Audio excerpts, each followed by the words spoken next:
Hi friends, welcome to mighty home maker. Summer వచ్చేసింది కదా, పిల్లలు ఐస్ క్రీమ్ కావాలని గోల్ చేస్తారు. బయట ఐస్ క్రీమ్ తింటే పిల్లలకి జలుబు వస్తుందండి. మీరు ఇలా చేసుకోండి. ఈ రెసిపీ నేను మళ్ళీ పెడతాను. ఇప్పుడు సింపుల్గా చెప్తాను, మీకు అర్థమైతే మీరు చేసుకోండి.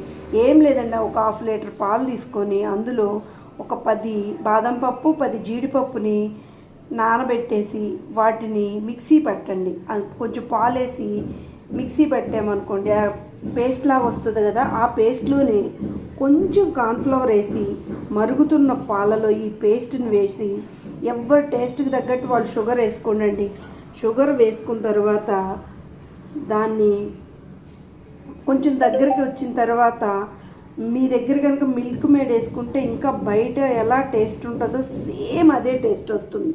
తర్వాత ఇలా మీషోలో ఇది ఎంతో కాదు, 150 రూపీస్ ఏమోనండి. మీషోలో తీసుకున్నాను. 6 ఇలాంటి 2 వచ్చినాయి, 8 వచ్చినాయి. వీటి మౌల్డ్స్లో ఇవి వేసుకోండి. అంతే, డీప్ ఫ్రిడ్జ్లో పెట్టండి.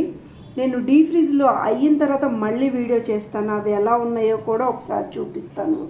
ఇదిగోండి, ఇలా పోసిన తర్వాత వీటన్నిటికీ ఈ పెట్టేసేయండి. అంతే, సింపులేనండి.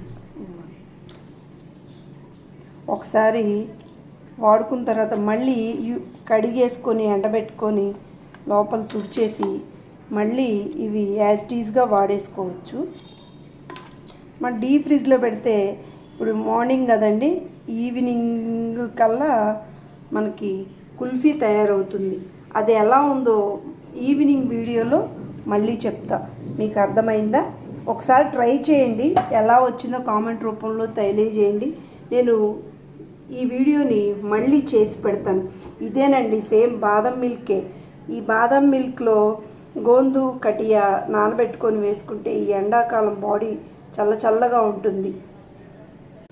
ఈ వీడియో మీకు నచ్చితే లైక్ చేయండి, షేర్ చేయండి, సబ్స్క్రైబ్ చేయటం మర్చిపోకండి. మళ్ళీ ఒక సరికొత్త వీడియోతో మీ అందరికీ ఉపయోగపడే వీడియోతో మళ్ళీ కలుసుకుందాం. అంతవరకు సెలవు.